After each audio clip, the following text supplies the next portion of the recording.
സംസ്ഥാന സർക്കാരിനെതിരെ വിമർശനവുമായി CPM സംസ്ഥാന സെക്രട്ടറി MV ഗോവിന്ദൻ. സ്വകാര്യവൽക്കരണത്തിലൂടെ കേരളത്തിന്റെ ആകാശവും ഭൂമിയും കടലും UDF സർക്കാർ വിൽക്കാൻ ശ്രമിക്കുകയാണെന്ന് MV ഗോവിന്ദൻ.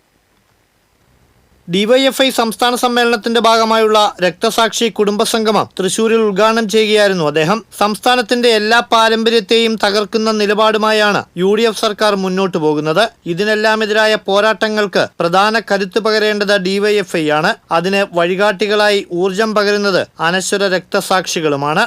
കേരളത്തിൽ ഇപ്പോഴും 3 മാസമായിട്ടില്ല UDFന്റെ ഗവൺമെന്റ് അധികാരത്തിൽ വന്നിട്ട്.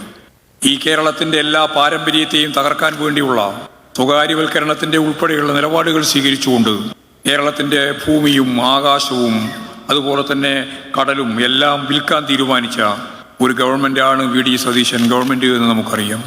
ഈ ഗവൺമെന്റിനെതിരായിട്ടുള്ള പോരാട്ടത്തിന്റെ ഏറ്റവും പ്രധാനപ്പെട്ട കരുത്ത് എന്താണ് എന്ന് ചോദിച്ചാൽ ഒരു സംശയവുമില്ല. അതിന്റെ ഏറ്റവും പ്രധാനപ്പെട്ട കരുത്ത് ഡെമോക്രാറ്റിക് യൂത്ത് ഫെഡറേഷൻ ഓഫ് ഇന്ത്യയാണ് എന്ന കാര്യത്തിൽ സംശയമുണ്ടാവേണ്ടതില്ല. ജന്തർ മന്തർ സമരത്തിലൂടെ യുവാക്കളും വിദ്യാർത്ഥികളും രാജ്യത്തെ സമരപോരാട്ട ചരിത്രങ്ങളെ മാറ്റി എഴുതുകയാണ്. ഭരണകൂട ഭീകരത കൊണ്ട് ഒരു പോരാട്ട ശക്തികളെയും ഇല്ലായ്മ ചെയ്യാൻ കഴിയില്ലെന്ന് യുവാക്കൾ തെളിയിച്ചെന്നും അദ്ദേഹം കൂട്ടിച്ചേർത്തു. ചരിത്രം മാറ്റി എഴുതുകയാണ്. നമ്മുടെ വിദ്യാർത്ഥികളും യുവാക്കളും എല്ലാ മർദ്ദന ഉപകരണങ്ങളെയും അതിജീവിച്ചുകൊണ്ട് അവർ അതിശക്തിയായിട്ട് മുന്നോട്ടേക്ക് പോയ കാഴ്ച നമ്മൾ കണ്ടു. വിദ്യാഭ്യാസ വകുപ്പ് കൈകാര്യം ചെയ്യുന്ന മന്ത്രിയെ പ്രധാന രാജിവെപ്പിച്ചേ അടങ്ങൂ എന്നുള്ള തീരുമാനം അവസാനം 12 വർഷക്കാലം ഒരിക്കലും ആർക്കും കീഴടങ്ങാൻ ഞങ്ങൾക്ക് മനസ്സില്ല എന്ന് പറഞ്ഞ BJP സർക്കാരിന്റെ വിദ്യാഭ്യാസ വകുപ്പ് മന്ത്രിയെ മുട്ടുകുത്തിച്ച് രാജിവെപ്പിച്ച പ്രസ്ഥാനം ഈ ഇന്ത്യയിൽ യുവജന വിദ്യാർത്ഥി പ്രസ്ഥാനമാണ് എന്ന് നിങ്ങൾ മനസ്സിലാക്കണം.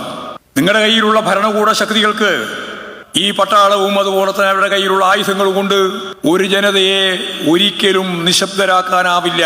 സംഗീത നാടക അക്കാദമി റീജിയണൽ തിയേറ്ററിൽ നടന്ന സംഗമത്തിൽ രക്തസാക്ഷികളുടെ കുടുംബാംഗങ്ങളെ ആദരിച്ചു. DYFI സംസ്ഥാന പ്രസിഡന്റ് V വസീഫ് അധ്യക്ഷത വഹിച്ചു. കവി മുരുകൻ കാട്ടാക്കട മുഖ്യ അതിഥിയായിരുന്നു. DYFI സംസ്ഥാന സെക്രട്ടറി VK സനോജ്, SFI സംസ്ഥാന പ്രസിഡന്റ് M ശിവപ്രസാദ്, സംഘാടക സമിതി ചെയർമാൻ KV അബ്ദുൽ ഖാദർ തുടങ്ങിയവർ പങ്കെടുത്തു. സംസ്ഥാന സമ്മേളനം ശനിയാഴ്ച സമാപിക്കും. ഉച്ചതിരിഞ്ഞ് നഗരത്തിൽ റാലിയും തുടർന്ന് പൊതുസമ്മേളനവും നടക്കും. പ്രതിപക്ഷ നേതാവ് പിണറായി വിജയൻ പൊതുസമ്മേളനം ഉദ്ഘാടനം ചെയ്യും. സമാപനത്തോടനുബന്ധിച്ച് ഏറെ ചർച്ച ചെയ്യപ്പെട്ട നാടകം മിസ വീണ്ടും സമ്മേളനവേദിയിൽ അരങ്ങേറും.